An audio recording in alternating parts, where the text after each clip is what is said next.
नमस्कार प्यारे बच्चों। घड़ी का एक पूरा वीडियो बनाने के बाद आज से मैं आपको कैलेंडर सिखाने जा रहा हूँ।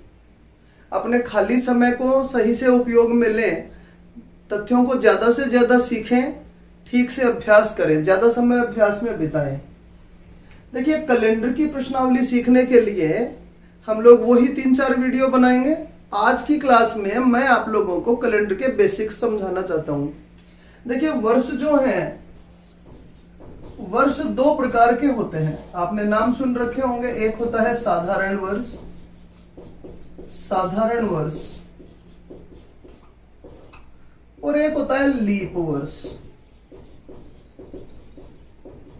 ठीक है, नॉर्मल या ऑर्डिनरी ईयर भी बोलते हैं इसको, और दूसरा होता है लीप वर्ष। लीप वर्ष को हम लोग अधिवर्ष भी बोल देते हैं। दोनों में क्या फर्क है उस पर हम लोग विस्तृत चर्चाएं इस क्लास में करेंगे, और यहां से कैसे कैसे प्रश्न बनते हैं इसके बारे में बात करेंगे। देखिए, आप जानते हैं पृथ्वी अपने अक्ष पर घूमा करती है, साथ ही वह सूर्य की भी पूरी परिक्रमा लगाती है। तो जब पृथ्वी सूर्य की पूरी परिक्रमा लगाती है, जितने दिन में कोई भी ग्रह सूर्य की परिक्रमा लगाता है, वह उस ग्रह पर वर्षों का समय होता है, वह उस ग्रह पर 1 वर्ष का समय होता है। तो आप सबने जान रखा है कि पृथ्वी जब सूर्य का एक पूरा चक्कर लगाती है तो उसको 365 सही 1/4 दिन लगा करते हैं। 365 सही 1/4 दिन लगा करते हैं। तो मैं 1/4 दिन को भी अगर घंटों में बदल दूं तो ये 365 डेज, और इसको 24 से गुणा करेंगे तो 6 घंटे हो गए। तो पृथ्वी को सूर्य का एक पूरा चक्कर लगाने में 365 दिन और 6 घंटे लगते हैं। यहां मैं थोड़ा सुधार देता हूं, ये पूरे 6 घंटे नहीं लगते हैं, 5 घंटे 48 मिनट और कुछ सेकंड्स लगते हैं। पर हम लोग लमसम बात करें तो 365 दिन और 6 घंटे लेकर चल रहे हैं। तो ये पहले साल की स्थिति रही। अब दूसरे साल वापस 365 डेज लगे एंड 6 आवर्स लगे। नेक्स्ट ईयर वापस 365 डेज लगे एंड 6 आवर्स लगे। ऐसे ही चौथे साल भी 365 दिन लगे और 6 घंटे लगे। तो बेटा, चौथे साल जब ये 6 घंटे लगेंगे तो ये सारे 6 घंटे मिलकर 24 घंटे बना लेंगे। ये सारे 6 घंटे मिलकर 24 घंटे बना लेंगे। 24 घंटे का मतलब 1 दिन हो गया। तो वस्तुतः क्या किया जाता है कि ये जो 6-6 घंटे हैं यहां से तो हटा दिए जाते हैं, और ये सब मिलकर जो 1 दिन 24 घंटे का निर्माण कर लेते हैं वो इसमें एक प्लस कर दिया जाता है, 366 दिन हो जाते हैं। तो इसमें एक अतिरिक्त दिन आ जाता है। ये एक अतिरिक्त दिन हम लोग फरवरी में एडजस्ट करते हैं। फरवरी कितने दिन की हो जाती है ऐसे वर्षों में? 29 दिन की हो जाती है। तो जहां 3 सालों तक 6-6 घंटे अतिरिक्त आ रहे थे वो हम लोगों ने हटा दिए। 365 दिन जिनमें होते हैं उनको तो हम बोलते हैं नॉर्मल ईयर। नॉर्मल कह दीजिए, साधारण वर्ष कह दीजिए, ऑर्डिनरी ईयर कह दीजिए, और इसको हम लोग बोलते हैं लीप वर्ष। इसको हम लोग बोलते हैं लीप वर्ष। जिसमें 366 दिन हो जाते हैं उसको हम लोग लीप वर्ष बोलते हैं। तो सबसे पहले तो मैंने आपको यह बताया कि लीप वर्ष आया कहां से है। तो हर साल जो 6-6 घंटे एक्स्ट्रा बचते हैं, चौथे साल में सब मिलकर 1 दिन बना लेते हैं। तो 3 सालों तक जो 365 दिन होते हैं वे तो साधारण वर्ष होते हैं, और एक अतिरिक्त वर्ष में, एक वर्ष में जो अतिरिक्त दिन होता है 366 दिन हो जाता है, उसको हम लोग लीप वर्ष बोलते हैं। अब वर्षों के समूह में हमें कैसे पता लगे कि ये साधारण वर्ष है या लीप वर्ष है? ठीक है, तो अगली बात हम लोग करने जा रहे हैं, ध्यान से सुनिएगा।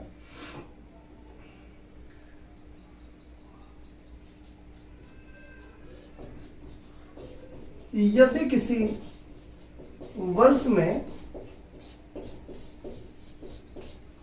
4 का भाग पूरा जाता है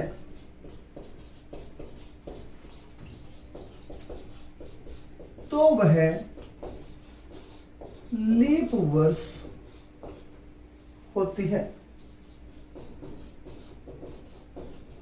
तो वह लीप वर्ष होती है। अब मैं यहां कुछ वर्षों का विवरण ले लेता हूं। 4 का भाग इसलिए, आप देख रहे थे कि 3 बार तो साधारण वर्ष बन रहा था, चौथी बार लीप वर्ष बन रहा था। तो जैसे पहली साल में, दूसरी साल में, तीसरी साल में नहीं हुआ, चौथी साल में लीप वर्ष हुआ, 5वीं 6वीं 7वीं साल में नहीं हुआ, 8वीं साल में लीप वर्ष हुआ। तो जहां जहां 4 का भाग गया वहीं लीप वर्ष हुआ। तो मैं क्या करने जा रहा यहाँ, कुछ वर्ष लिख लेते हैं, हम लोग जांच करते हैं उनमें से कौन से साधारण वर्ष है, कौन से लीप वर्ष है। जैसे मैंने लिखा 1872, 1965, 1744, 1604, 2020, 2042, ये मैंने कुछ वर्ष लिख लिए हैं। हम लोगों को चेक करना है कि ये साधारण वर्ष है और लीप वर्ष है। पहली क्लास में मैं आप लोगों को कैलेंडर का बेसिक समझाने जा रहा हूं। हर एक बात समझना, यहाँ छोटी बात से मैं इस वीडियो को बहुत ऊंचे तक ले जाऊंगा, ध्यान से देखते जाइएगा। तो देखिए, 4 से भाजकता का नियम यह होता है कि यदि किसी संख्या के अंतिम 2 अंकों में भी 4 का भाग चला जाए, अंतिम 2 अंकों में भी 4 का भाग चला जाए, तो पूरी संख्या में 4 का भाग चला जाएगा।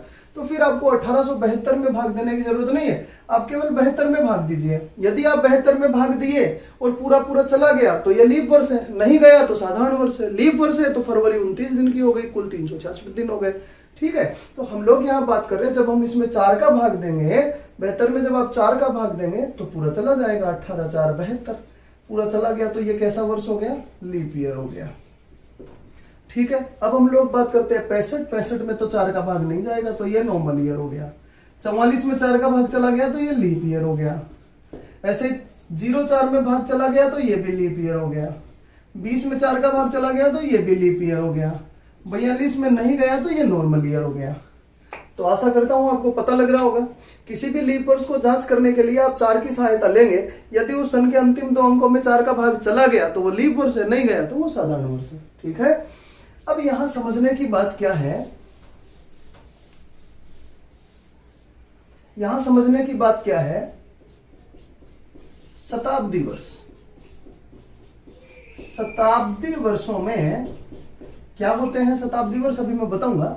शताब्दी वर्षों में 4 की जगह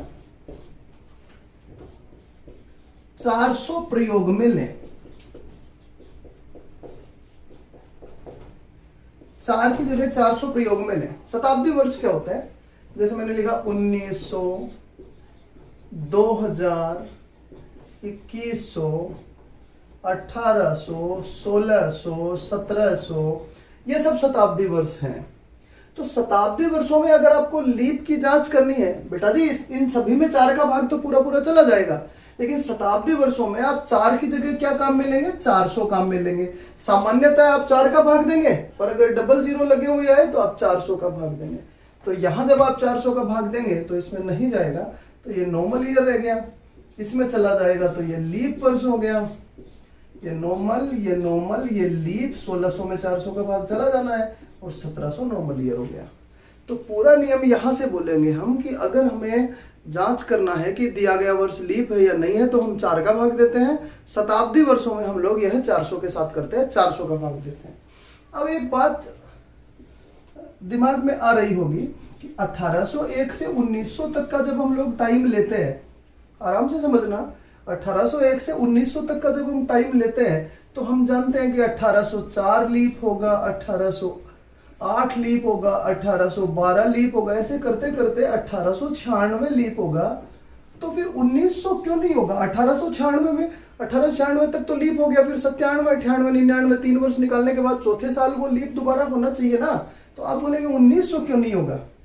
तो ये बात मैं आप लोगों को दोबारा याद दिला देता हूं कि जब मैं बोल रहा था कि पृथ्वी सूर्य का एक पूरा चक्कर लगाने में 365 दिन और 6 घंटे का समय लेती है, तो वहां वह 365 दिन 5 घंटे और कुछ मिनट कुछ सेकंड का समय लेती है। उन चर्चाओं में नहीं जाना हमें। तो बेटा ये जो कमी पड़ती जाती है, जैसे मैंने बोला 5 घंटे 48 मिनट और कुछ सेकंड का समय लेती है, तो 12-12 घंटे की जो कमी पड़ती जाती है, ये 100 वर्षों में जाते जाते पूरे एक दिन का लोपन कर देती है और 400 वर्षों में जाते जाते एक दिन बढ़ा देती है। इसीलिए ध्यान रखना, सदियां जब 1900 हो, 2100 हो, 1800 हो, 1700 हो, इनमें 4 का भाग जाता है, पर 400 का नहीं, तो ये तो नॉर्मल ईयर रहेंगे। लेकिन जब 2000 हो, 1600 हो, 1200 हो, 2400 हो, तो ये वापस क्या बन जाते हैं? लीप वर्ष बन जाते हैं। तो नियम क्या है? 4 का भाग देकर देखें और सदियों में 400 का भाग देकर देखें। मोटी मोटी बात ये है आपके समझने की। ठीक है,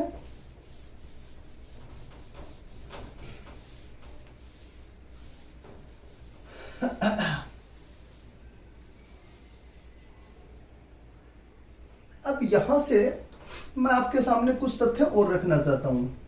देखिए, मैं 100 वर्षों के कुछ ब्लॉक ले रहा हूं, उनको समझने की कोशिश करना, फिर क्लास के लास्ट में इसमें कैसे कैसे प्रश्न बनेंगे सब मैं बोलकर बताऊंगा।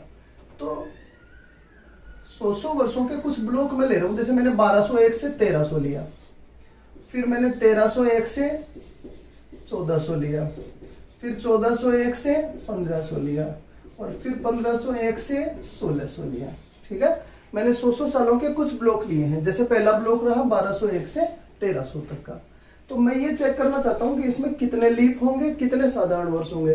तो प्यारे बच्चों, बहुत आराम से आप बता सकते हो, चूंकि 1300 साधारण वर्ष है, आप जब 1204 1208 ऐसे करते करते लीप होते रहेंगे, पर जब 1300 का नंबर आएगा तो ये साधारण वर्ष निकला। 1296 के बाद जब 1300 आएगा तो ये साधारण वर्ष निकला। तो ये साधारण वर्ष निकला, तो होने तो चाहिए थे 25, पर रहे कितने गए? 24 लीप वर्ष ही रह गए। तो 24 लीप हो गए तो कितने साधारण वर्ष हो गए? 76 साधारण वर्ष हो गए। तो इन 100 वर्षों में 24 लीप है और 76 साधारण वर्ष है। ऐसा ही अगले 100 सालों में 1301 से 1400 तक वापस में वही बोलूंगा, 24 लीप हो गए और 76 साधारण हो गए। यहां भी मैं यही बात बोलूंगा कि 24 लीप हो गए और 76 साधारण वर्ष हो गए। लेकिन यहां बात करेंगे हम 1600 में। जब आप 1600 को देखेंगे तो इसमें 400 का भाग देकर चेक करते हैं तो पूरा भाग जा रहा होगा, पूरा भाग जा रहा होगा। तो ये कैसा वर्ष हो गया बताइए? लीप वर्ष हो गया। लीप वर्ष हो गया तो इन 100 सालों में 24 लीप वर्ष न होकर वरन 25 लीप वर्ष हो गए। और 25 लीप वर्ष हो गए तो आप समझ रहे होंगे 75 साधारण वर्ष बचे। तो यहां मैं आपको यह समझाना चाहता हूं कि अगर आपको 100 वर्षों का कोई ब्लॉक कभी दिया गया है तो उसमें बहुत कुछ निर्भर करता है उसके बीच में आने वाली सदी पर। अगर बीच में आने वाली सदी लीप हुई, जैसे ये है, तो 25 लीप वर्ष होंगे, और अगर इस तरह की सदियां हुई तो इन्हीं के नाम का एक कम हो जाएगा तो 24 लीप वर्ष होंगे। ठीक है, तो 100 वर्षों का वर्गीकरण हम लोगों ने लीप वर्ष और साधारण वर्षों में किया। तो यहां से कुछ छोटे छोटे प्रश्न बनते हैं जो मैं बता देता हूं आप लोगों को। यहां तक बनने वाले सारे प्रश्नों पर ही हम लोग बात कर लेते हैं एक बार।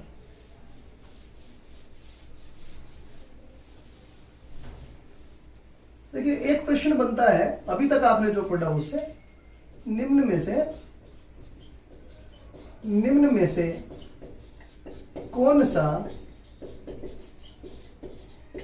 लीप वर्ष है? निम्न में से कौन सा लीप वर्ष है? एंड ऑप्शंस आर: ए 1900 है, बी 1824 है, सी 1944 है, और डी बी तथा सी दोनों है। ठीक है, अब आराम से आप इस प्रश्न का उत्तर देने की कोशिश करिए। आप ये पाएंगे कि 1900 जो है उसमें 400 का भाग दिया जाएगा तो ये नॉर्मल ईयर हो गया। 24 में भाग चला गया और 44 में भी भाग चला गया, 4 का भाग चला गया, तो ये दोनों लीप वर्ष है। तो आपका उत्तर आ गया बी तथा सी दोनों। तो एक तो इस तरह का प्रश्न आपसे पूछा जाता है। नंबर 2, एक आपसे यह भी पूछ सकता है कि निम्न में से कौन सा लीप वर्ष नहीं है?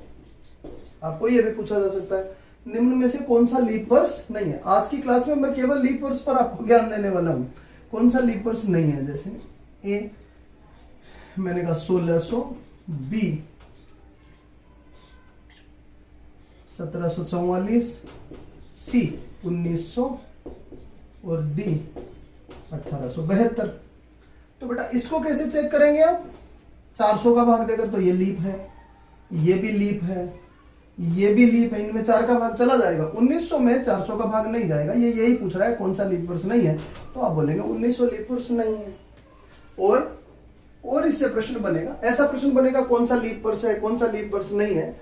और इससे प्रश्न बनेगा 100 वर्षों के समूह में, 100 वर्षों के समूह में कितने लीप वर्ष होते हैं? लीप वर्ष होते हैं। ठीक है, तो बेटा इस प्रश्न का उत्तर कोई सही उत्तर नहीं है एक्चुअली।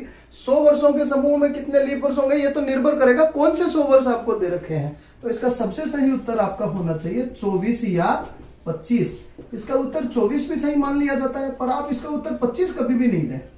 आप सबसे सही उत्तर तो यही है इसका 24 या 25, फिर भी इसका उत्तर 24 भी मान लिया जाता है, पर 25 इसका उत्तर कभी नहीं दें। आप ऐसा कभी भी नहीं बोलेंगे कि 100 वर्षों में 25 लीप वर्ष होते हैं।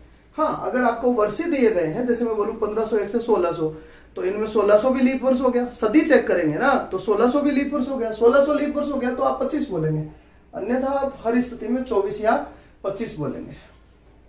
अब एक प्रश्न और आता है, ये इंपॉर्टेंट है, पूछा भी जा चुका है पहले। 400 वर्षों में कितने लीप वर्ष होते हैं? 400 वर्षों में कितने लीप वर्ष होते हैं?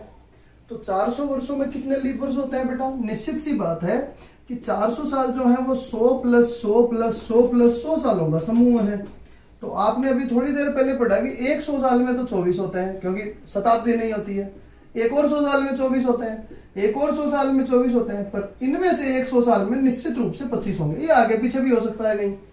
मैं ये कहना चाह रहा हूं कि 400 साल में एक बार तो 100 साल ऐसे आएंगे ना जिनमें 25 होंगे, तो यहां से आप इनको जोड़ेंगे तो आप बोलेंगे 97 होते हैं।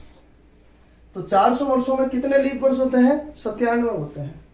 अब इसी से मिलता जुलता एक प्रश्न और आ जाता है, 400 वर्षों में कुल कितनी बार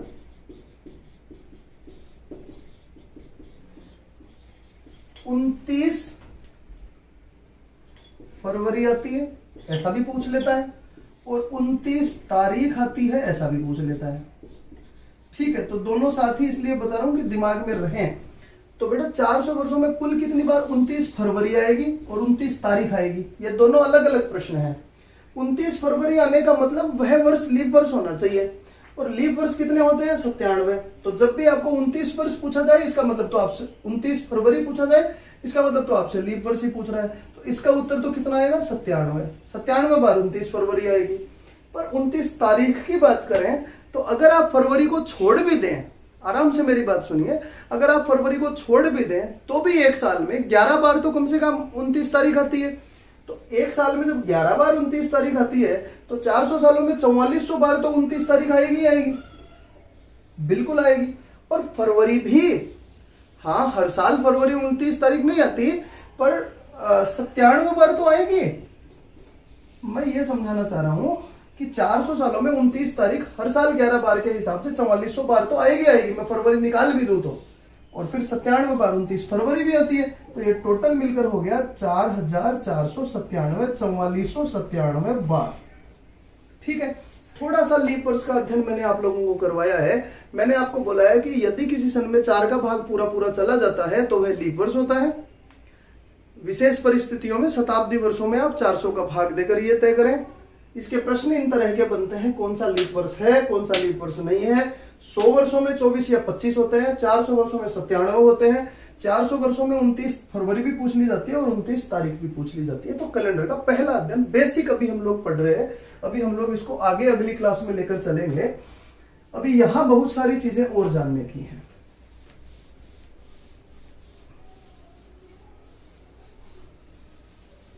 एक प्रश्न यहां ये बनता है बेटा जी,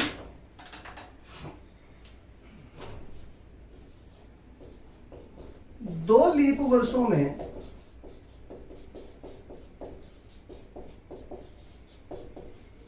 अधिकतम कितने वर्ष का अंतर हो सकता है? अब अगर आपने पढ़ा नहीं है, अगर कंसेप्ट ठीक से क्लियर नहीं है, अगर हम लोग हमारी विद्वता ही प्रदर्शित कर रहे हैं, तो हम लोग 2 लीप वर्षों में 4 वर्ष का अंतर बताकर फ्री हो जाएंगे, जो कि गलत है। इसने पूछा अधिकतम कितना हो सकता है, अधिकतम कितना हो सकता है। तो बेटा जैसे हम लोग बात कर रहे हैं, जैसे अभी 1200 की बात कर रहे थे, तो उसी से चलते हैं। 1201 से 1296 तक हर चौथे साल लीप वर्ष आता रहेगा।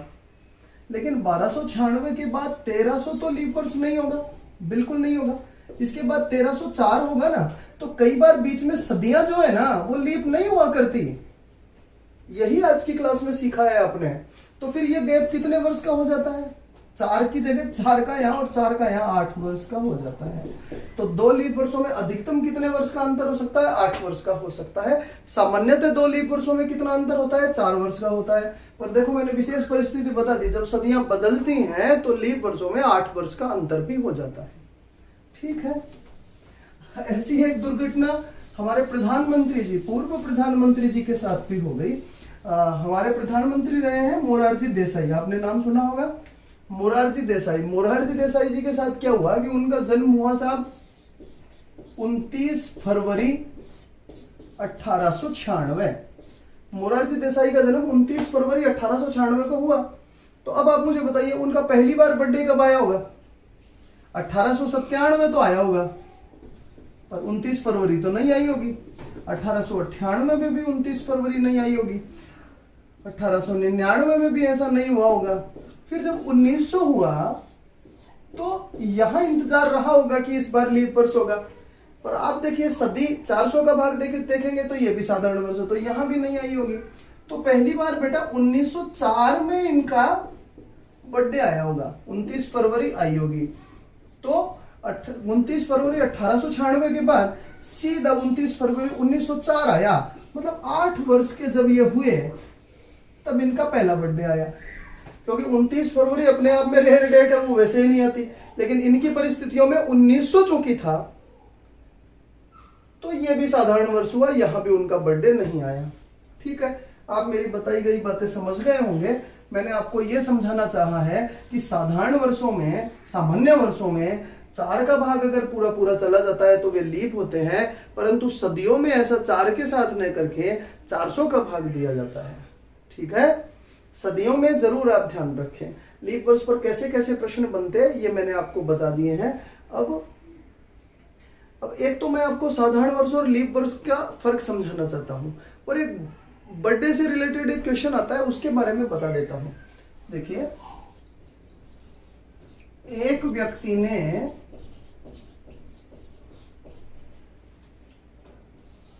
अपना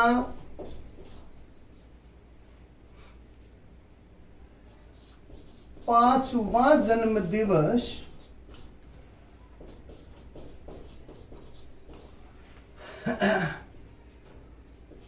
29 फरवरी 1908 को मनाया।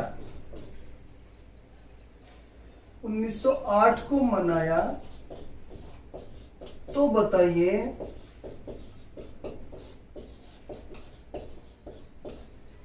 उसका जन्म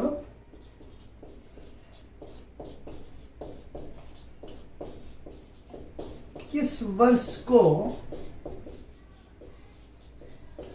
हुआ होगा? ठीक है, ये जन्मदिन वाला जो प्रश्न आता है इसमें मेरी ये राय है आप लोगों को कि आप पहले ये संख्या लिख लें। 5वां जन्मदिन, चौथा भी मनाया होगा, तीसरा भी, दूसरा भी, पहला भी। सामान्यतः बच्चे यहां रुक जाते हैं। ध्यान रखने की बात यह है कि 0 पर उसका जन्म हुआ होगा। 5वां जन्मदिन, चौथा, तीसरा, दूसरा, पहला और उसका जन्म। तो बेटा 5वां जन्मदिन कब मनाया? 29 फरवरी 1908 को। तो उससे पहले तो 29 फरवरी 1904 में ही आई होगी। उससे पहले 1900 में तो आई नहीं होगी, तो 1896 में आई होगी।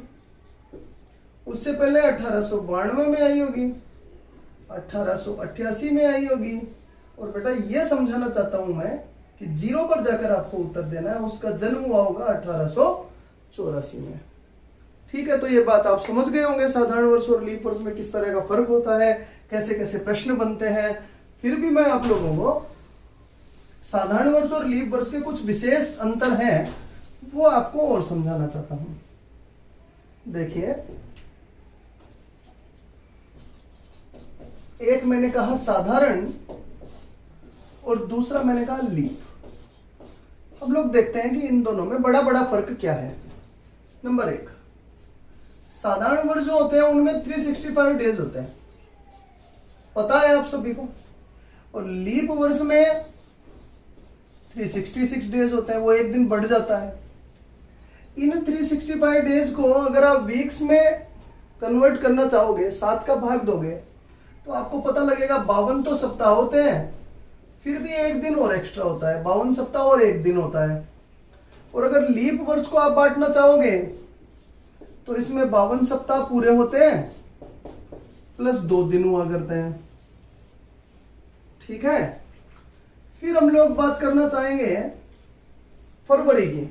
साधारण वर्षों में फरवरी जो होती है वो 28 दिन की होती है, और लीप वर्षों में जो फरवरी होती है वो एक दिन एक्स्ट्रा जो होता है वो यही एडजस्ट होता है, 29 दिन की होती है। ओके, तब हम लोग बात करते हैं जरूरी नियमों की। ये नियम नंबर 4 और नियम नंबर 5, इनको थोड़ा ठीक से समझें। ये तो साधारण बात थी, 4 और 5 के लिए ही मैं आपको ये आगे का अध्ययन करवा रहा हूं। देखिए, साधारण वर्ष जिस वार से शुरू होता है उसी पर समाप्त होता है, उसी पर समाप्त होता है। और लीप वर्ष जिस वार से शुरू होता है नेक्स्ट पर समाप्त होता है। ठीक है, अब एक अंतर और देखते हैं।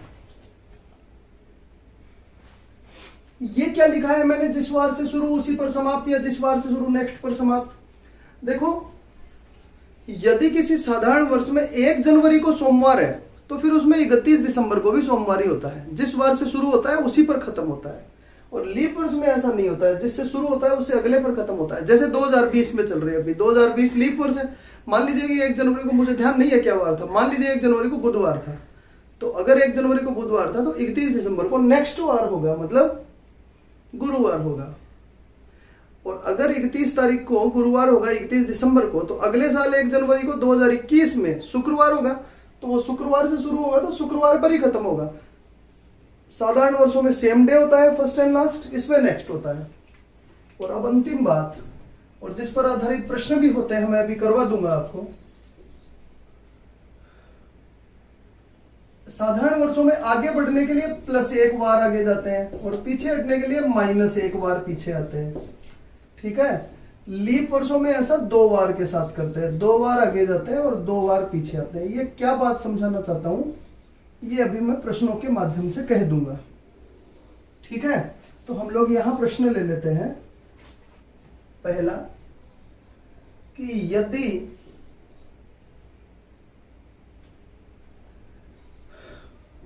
वर्ष 2019 में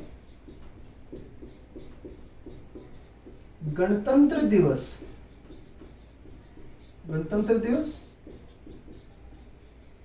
26 जनवरी गणतंत्र दिवस सोमवार का था,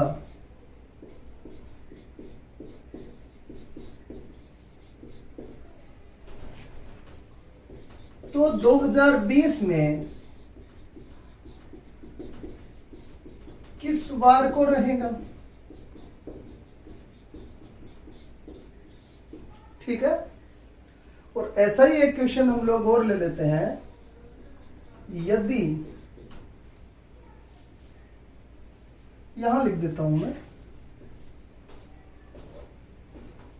यदि वर्ष 2019 में स्वतंत्रता दिवस सोमवार का था, तो 2020 में यह किस वार का रहा होगा। ठीक है बेटा जी, अब ये दोनों प्रश्न जो लिए हैं मैंने, ये दोनों ही 2019-20 19-20 के लिए हैं, ताकि ठीक से बात आपको समझ में आए। बेटा, आपको लीप वर्ष तय करने के लिए उन वर्षों के बीच में आने वाली फरवरी को चेक करना होता है। आप 19-20 को चेक मत किया करें, फरवरी चेक किया करें। तो आप बोलेंगे 2019 का गणतंत्र दिवस, मतलब 26 जनवरी 2019 से 26 जनवरी 2020 का प्रश्न है। तो आप बताइए इसमें फरवरी जो आएगी वो 2020 की आएगी या 19 की आएगी? स्वाभाविक बात है 19 की आएगी, ये तो जनवरी में ही खत्म हो गया। तो 2019 की फरवरी आएगी तो 28 दिन की आएगी, 28 दिन की आएगी। तो ये नॉर्मल क्वेश्चन हो गया, इसमें एक ही बार बढ़ेंगे, एक बार बढ़ेंगे तो सोमवार से एक बार बढ़ने पर क्या उत्तर आ जाएगा? मंगलवार। सीधी बात है।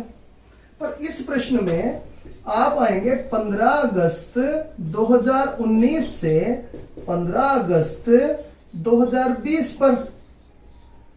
अब आपको यह तय करना है कि इसमें फरवरी कौन से वर्ष में रहेगी। आप बताइए, 19 तो अगस्त से शुरू हुआ और 20 अगस्त तक चलेगा, तो फरवरी 2020 की तो आई, 2020 की फरवरी 29 दिन की होती है, तो ये लीप का प्रश्न है, तो इसमें 2 बार बढ़ेंगे। तो सोमवार में जब आप 2 बार बढ़ेंगे तो आप बोलेंगे बुधवार आपका उत्तर आएगा। अब बेटा सेम क्वेश्चन, ये भी 19 से 20 का प्रश्न है, ये भी 19 से 20 का प्रश्न है, लेकिन इसमें आपने 1 बार बढ़ाया, इसमें आपने 2 बार बढ़ाया। एक तो ये बात मैं आपको पहले ही समझाना चाह रहा हूं कि अगर साधारण वर्षों का प्रश्न होता है तो 1 बार आगे बढ़िए, पीछे हटना हो तो 1 बार पीछे जाइएगा, और लीप में 2 उदाहरण मैंने यहाँ दे दिए हैं। अब यहाँ समझने की बात यह है कि फरवरी का ध्यान रखिएगा कि फरवरी किस वर्ष की आई है, 2019 की कि 20 की।